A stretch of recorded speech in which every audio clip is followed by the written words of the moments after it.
How's it going, everybody? Welcome back to part 2 of the jet ski restoration series. Today we'll be taking a look at the carburetor for the jet ski because in my previous video I did not cover why the jet ski broke down.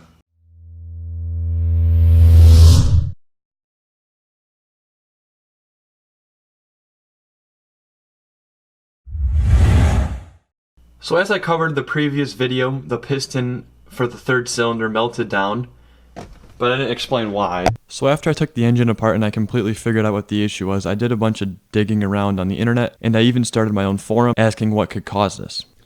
Although I came by many results, one of the issues I saw about 3 times relating to what I was experiencing is that my carburetor was dirty. The reason why I think this is true is because when your carburetor gets dirty on a 2-stroke that's oil injected, as it's feeding in gas and air to the pistons, it's also feeding in oil. And since the other two pistons were keeping the third piston spinning, the other one wasn't getting lubricant and therefore melting itself due to excessive heat.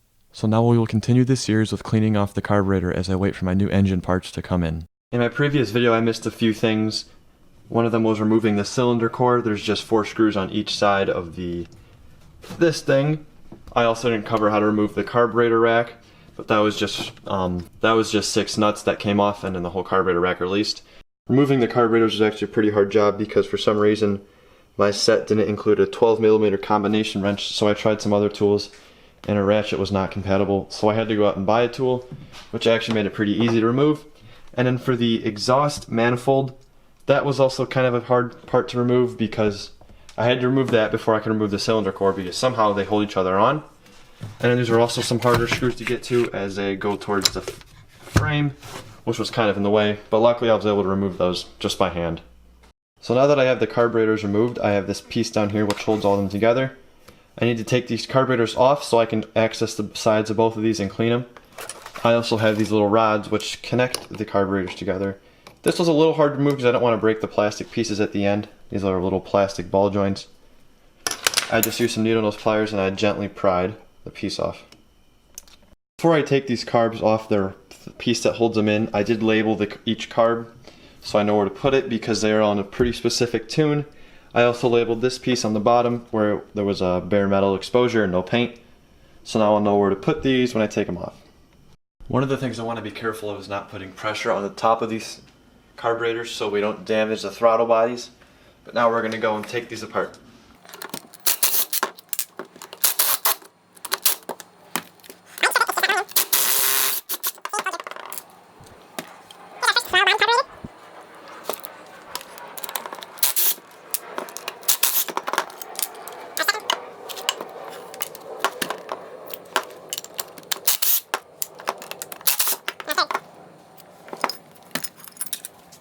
Okay, so now that I have the carbs taken off the little rack that holds them all together, I'm going to start by cleaning these, rebuilding them, and doing a basic tuning with the pop-off pressure. This one I already did. I haven't done the high and low screws yet, just because I'm going to wait till I have this in the jet ski to make sure it's working right when I have them in. So I'm going to start on the next carburetor.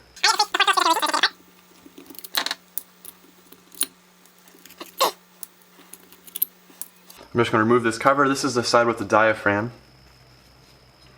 Here's our diaphragm, and as you can see, this is just like the other carburetor I just worked on. It's all rusty inside because water got in the gas lines, so that rusted out the carburetors as well. So these parts like the diaphragm we don't actually need to keep because I'm going to rebuild these like I said, but for now I'm just going to keep them just in case I need them. So we're going to start by removing this screw, which holds on this piece right here.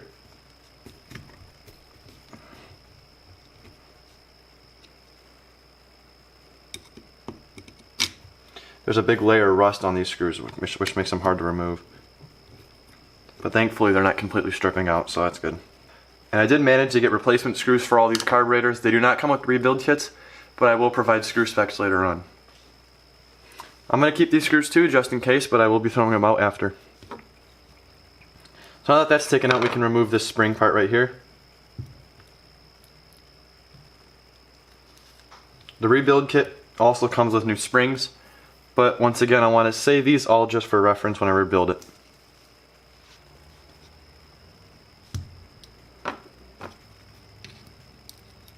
Here's our little pop-off valve. Now I'm going to remove these 2 screws. just like that.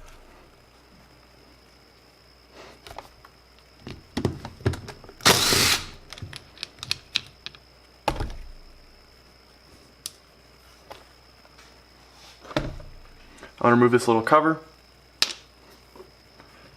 O-ring, then we're going to remove our two jets, just a small flathead. Now the jets we're going to keep, so don't throw these out or trash them.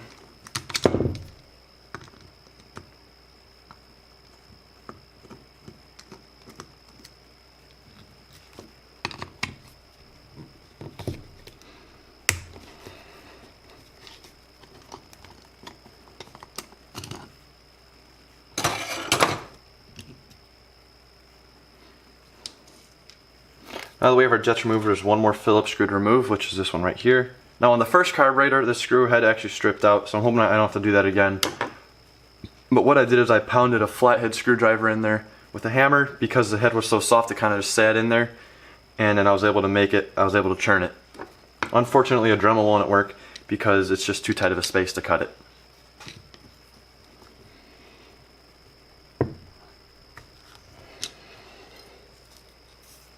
Yeah, so once again, this screw is stripping out. Okay, so I actually managed to remove the screw with an oversized screwdriver. And as you can see, it's pretty rusted out. I don't know if the camera's gonna focus on that.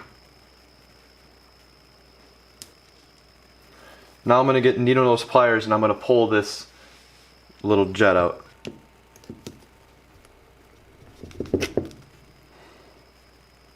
Now we are gonna replace this jet, but the little clip that holds it in, we're gonna keep. Okay, now we're going to flip it over to the other side and we're going to remove these 4 screws.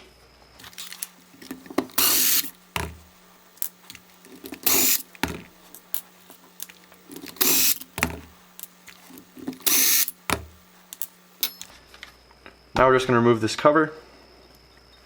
You want to remove the little clear plastic piece. Now one thing here is this can be kind of a hard part to remove. This is a gasket right here.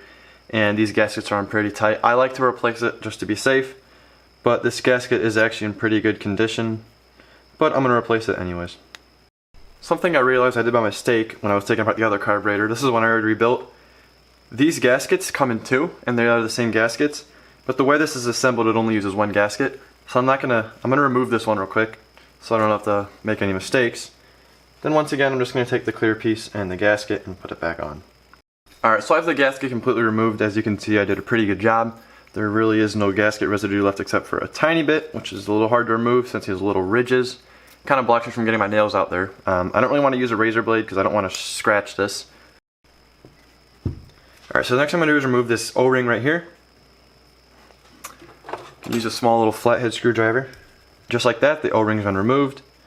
Next, I'm going to lift this whole piece off. I'm going to set my carburetor aside. And this carburetor has a lot of watery gas in it. There's kind of a mixture between water and gas I can see in there.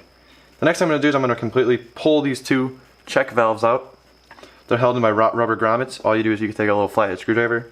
These are included in the rebuild kit usually, so it doesn't really matter if you destroy them while you're removing them, but you just want to pop them out.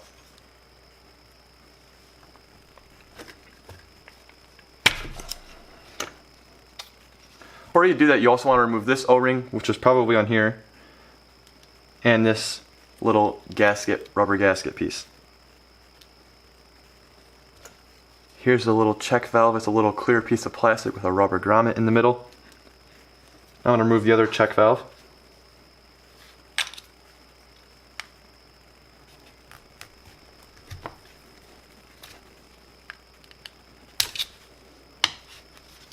Now the other check valve's been removed. We can set this piece aside. Now we're going to go over here to this main part. This is the fuel area. Actually, the whole piece is. I'm going to take out this little fuel filter. There's a lot of dirt inside of there and it's just nasty. Okay, so after that I'm going to take some paper towel and I'm just going to clean up all the gas and the liquids in here. You don't have to do a really intense cleaning because we're going to do that later. Just get it dried up so it's more serviceable. And after that, what we're going to do is we can see we have all the pieces for the carburetor removed. Now it's just the frame of the carburetor. We're going to take some carburetor cleaner, we're going to run it through all the holes, we're going to wipe down all this very gently with a plastic wire brush, and if there's any more hard spots that I don't want to get removed, I'm going to be very gentle and use a metal wire brush. So I'll start by just spraying this whole thing down, giving it a little rinse. Just like that. Now what I'll do is I'll get my plastic wire brush.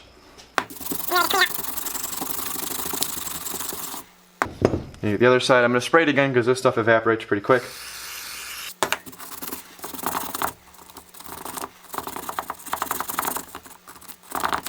You really want to get all of this rust removed if there is any, or any grime or dirt.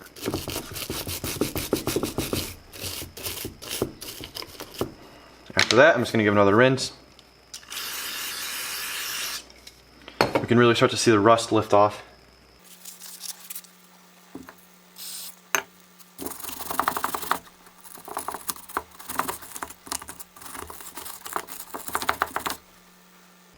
Okay, I'm going to rinse it one more time and I'm going to come back later to get really tight in these spots.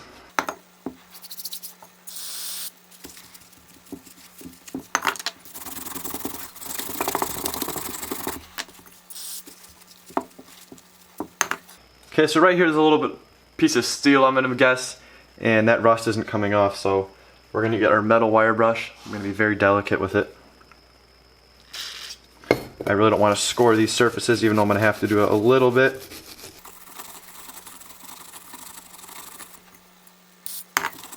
This piece right here doesn't have to be perfect because you're not going to get all the rust off, but I like to have it as clean as possible. I got most of the rust removed. Sometimes the wire brush likes to lose some of its bristles, so I just blow those off so they don't get stuck inside the carburetor. Okay, now over here we had some stuff. Now over here we had some pieces of rust that wouldn't go away. So I'm just going to, kind of gentle, remove these. We don't want to scratch or bend or deform our surfaces. Sometimes when the wire brush doesn't get in there, you can use a Q-tip, like a cotton swab, or just get some paper towel and shove it in there and twist it around a little bit. There's going to be a little bit of rust I can't remove, but that shouldn't be too big of a deal. So the next thing we're going to do is we're going to run carb cleaner through all these holes, even the screw threads, just because I think it helps clean them out. You might want to wear safety glasses when you do this part because the liquids can shoot back at your face.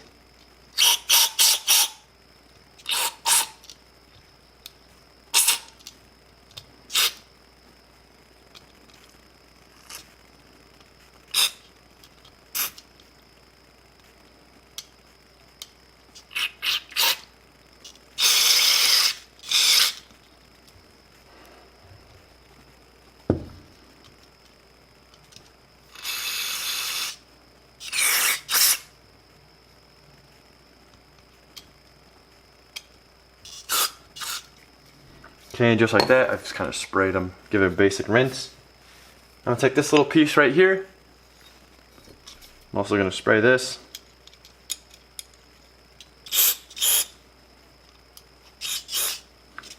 I'm just going to coat it in carb cleaner, let that soak.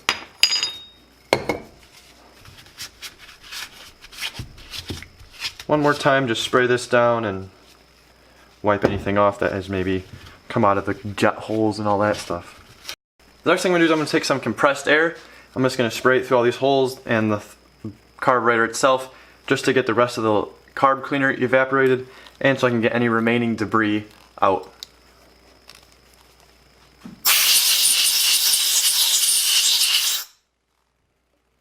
Now one thing is, if you're storing your screws on the same place as your workstation, you want to be very careful not to spray them off the workbench. I've done that 3 times now.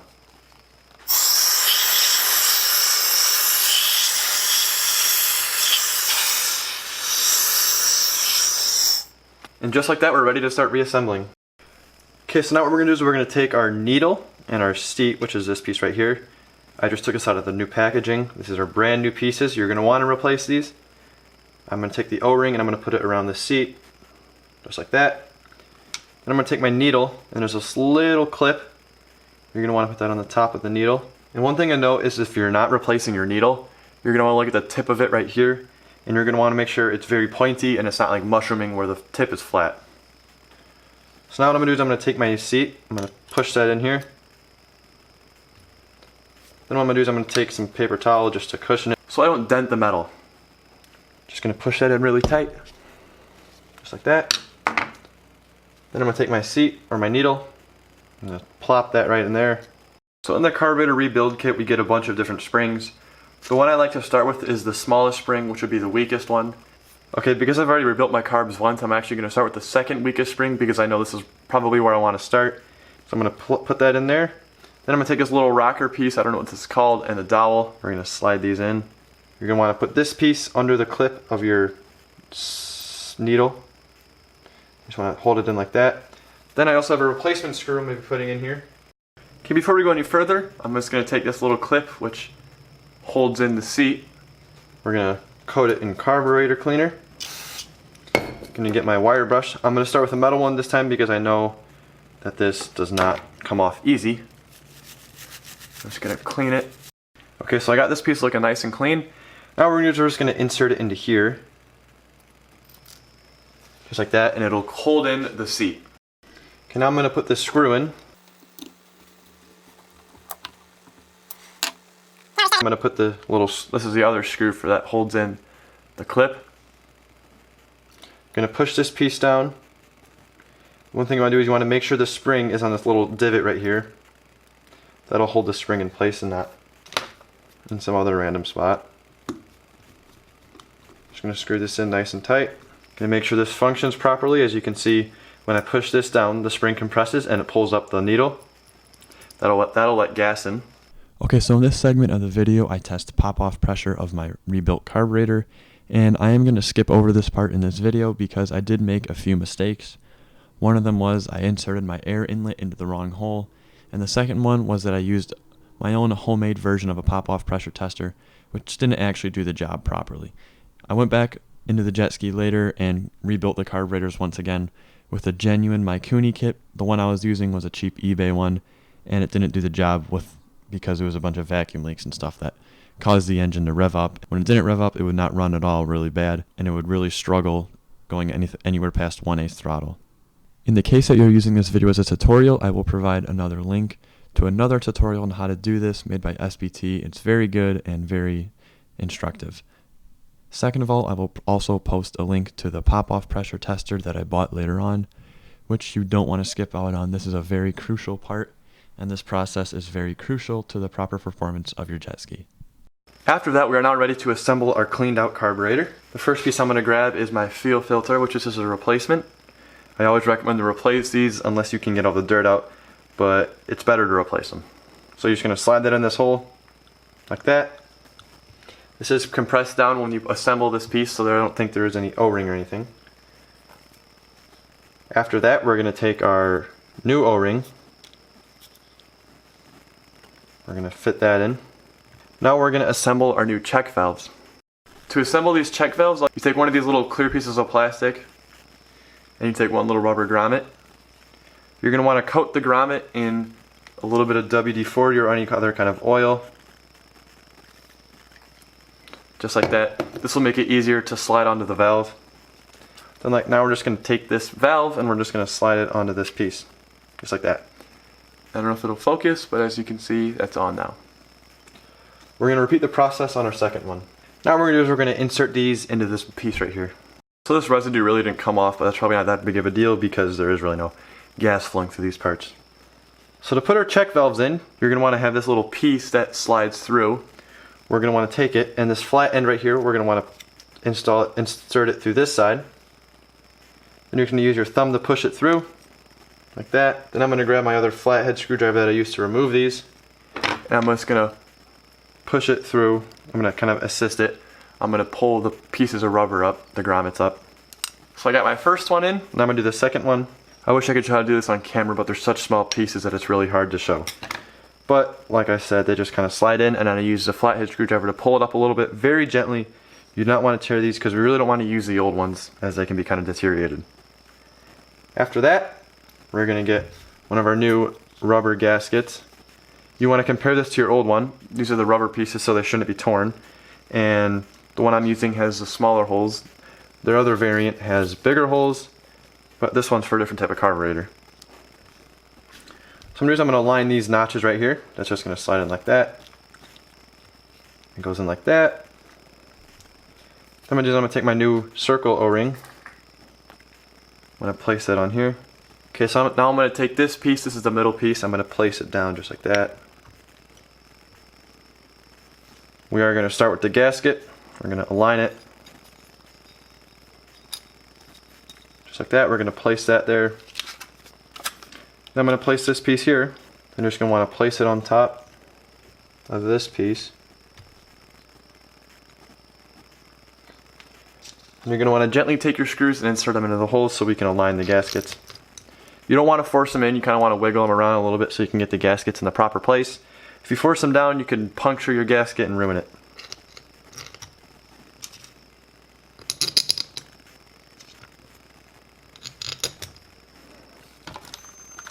Then I'm just going to reassemble this in a star pattern.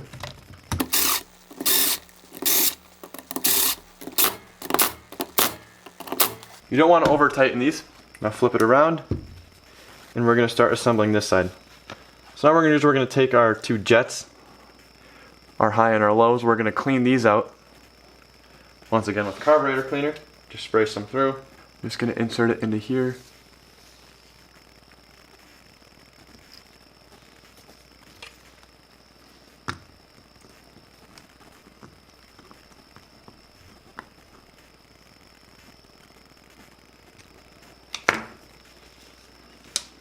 I'm going to clean my high jet. I'm going to place that into position.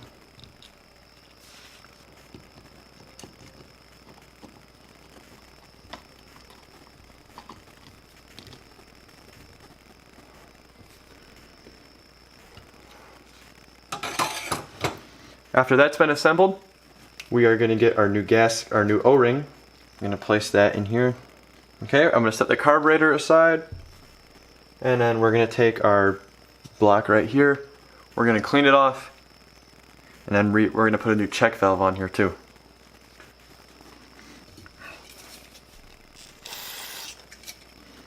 Once again, just spray it with carburetor cleaner. After that's been cleaned up, I'm just going to spray some carburetor cleaner through these little holes on here as well. Okay, so that's been cleaned up. Now I'm going to remove this screw right here, which holds the check valve in place.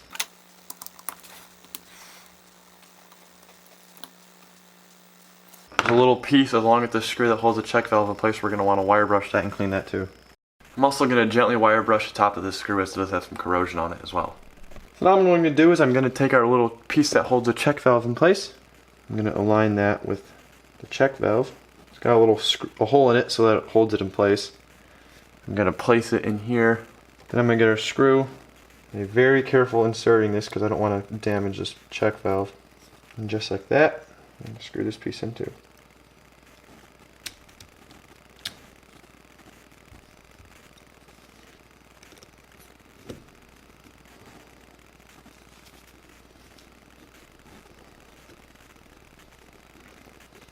Put that in nice and tight. Just like that. Now we can come back to our main carburetor. We're going to slide this piece in. And you get two screws. I'm going to screw these in. Now these can all be hand tightened. They don't have to be torqued to a certain spec. And you definitely don't want them too tight. After that, I'm going to get my paper towel and I'm just going to dab away any excess oil or WD-40 or any carb cleaner. I really want to clean this little indent too of any debris. Just like that. Now we're going to take our diaphragm. We're going to place that in here. And we're going to get our cover. Place that on top. Take our 4 screws. And once again, these are all just hand tightened with a screwdriver. Or you can use an impact driver like me, just don't go too tight. Okay, so now we have completely reassembled this carburetor. It is ready to go. We just have to rejet it, which is the high and low screws. These are pretty easy to rejet. I might need to go inside again and do some and replace some jets, but I don't think so. Now I'm ready to go on to my third and last carburetor, get that ready. We also did a pop-off test to make sure our spring releases feel at the right time. so we don't flood or not deliver enough fuel to our engine. This is the third carburetor, which is also the one that fed the gas to the cylinder that exploded and melted. I'm looking at it and I haven't seen the rust so bad on all of these carburetors. This is by far the worst looking one. As you can see, the rust in here is pretty terrible, and this valve right here is not really functioning properly. It is lifting it up, but when I first tried it was really crunchy and it was kind of stuck in place. So hopefully this carburetor is the reason our engine melted. I'm pretty sure about it, but only the time will tell. Okay, so now that I've cleaned and rebuilt all these carbs, I also put them back on this piece that holds them all together. We're gonna jet these now. I've already done these two carburetors. I'm gonna do the third one in the camera. So first I'm gonna start by unscrewing them all the way. Then what I'm gonna do is I'm gonna cover up this O-ring right here with my fingers, and I'm gonna spray the jet needle. I'm gonna screw this in all the way till it stops turning. Now that I have the jet put back in place, I'm gonna tune it now. So what I'm gonna start by doing is I'm gonna go to the spec sheet for the carburetor for my jet ski, which is a 1200 Yamaha. I'm gonna turn them in all the way. Then for the front and the back, I'm gonna do a half turn out. Then I'm gonna add another half turn according to the jetting for the engine rebuild, because this is a 1.5 millimeter overbore. And then for the center, we're gonna do 7/8 turn out, and then we're gonna add a half turn. Okay, so because this is the back, I'm gonna turn it out a halfway.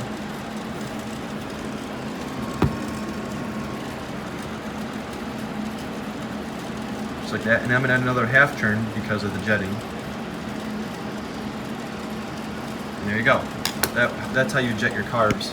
You always want to look at a spec sheet so you know what you're doing.